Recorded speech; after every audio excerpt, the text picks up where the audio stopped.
Andrew, you mentioned that you come from a FinTech background. I'm curious what inspired you to take your career in a different direction and launch this network that has some altruistic components. So, yeah, to your point, I spent most of my career in capitalistic pursuits. And one of the drivers for doing this as a not-for-profit was I turned 60 not long ago, and I wanted to make a difference, and I wanted to prove that everything doesn't need to be commercial, and that this is something that we can launch. And as long as people are earning a fair salary, that we can do it in a way that doesn't necessarily need to enrich people. The other driver for doing this, as mentioned, was the fact that it was a real challenge for sometimes for me to get in front of people in my target market. And the company was spending no shortage of money in the form of salary and trade shows and all sorts of other means to allow me to get those meetings and secure those meetings. So I thought, well, why can't we do this a little differently? If we could make a donation to the charity of choice of the person that I'm looking to get in front of, it would create a great vibe for that meeting. Mm. We would be offering a value exchange rather than me just saying, "Hey, I'd love to tell you about our great story." Offer a value exchange. Show that you've done your research. Show that you're serious about their time. And now with AI and other means of communications, people are just overwhelmed with inbound unsolicited interest in their time. And I wanted to try to create a new channel to be able to facilitate those meetings. And that was really where this idea was born. Great. I really like that point you made about creating a great vibe for the meeting. I understand, the basic exchange of, time and expertise in exchange for a charitable contribution, but you kind of build that instant rapport, I imagine, when you set up meetings through the network. Um, Yeah, the that vibe is fantastic. One of the things that I've learned, not that it's a surprise, but one of the things that I learned was that when people are taking this meeting, those who are offering their time, the two personas are time bidders and time givers in mhm. this model. When time givers are offering their time and they're raising money for charity, even if it's just a couple of £100 of a donation, they're really stuck in. They're really attentive. They are more often than not referring internally, referring external, and really giving this the thought because, again, someone has shown that they're trying to do something differently. They're doing it with intent, and they're offering that person the opportunity not only to offer their expertise and their insight, but also to raise money for a charity that's near and dear to their heart.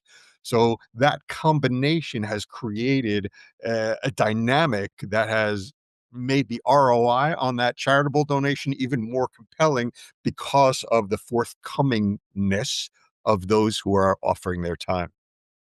You mentioned time givers and time bidders. Can you walk us through in a little bit more detail what a typical transaction on the network looks like from that initial connection to how the charities ultimately get involved?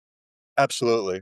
Well, I'll even start at the beginning. So basically, a time giver signs up to the platform. It's completely free for a time giver, right? They need to create a profile, not dissimilar to LinkedIn. And we've built in some AI tools to help them build that profile super quick. Mhm. Then they need to create an offer. Think about an offer like an eBay listing.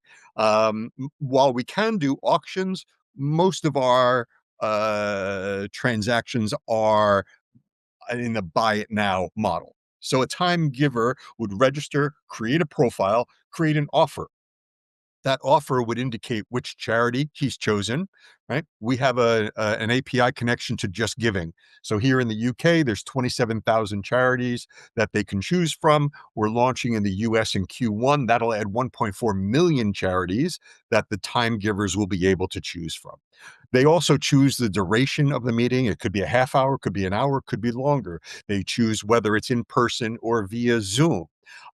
They control everything. Once they create that offer, time bidders, again, similar to eBay, will have saved searches. So they'll be looking for certain keywords, Mm. or they'll be looking for certain metadata tags associated with the profile. And because they want to see, let's say, the COO of a hedge fund, right? If the COO of a hedge fund creates an offer, I want to be alerted as a time bidder. So the time bidder sets up their saved searches. When a time giver creates an offer, I'm alerted the next day at 9 o'clock in the morning Mm. as to any time givers that have created new offers that fit my profile or my ideal target.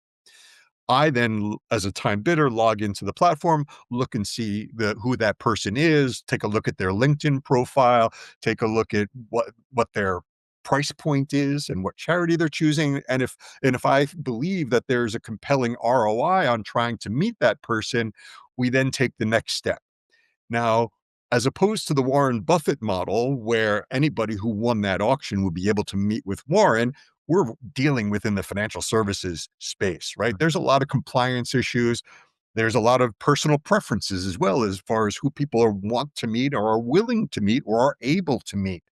So if I want to meet with one of those time givers, I need to send an indication of interest via the platform saying, this is why I want to meet. This is my background.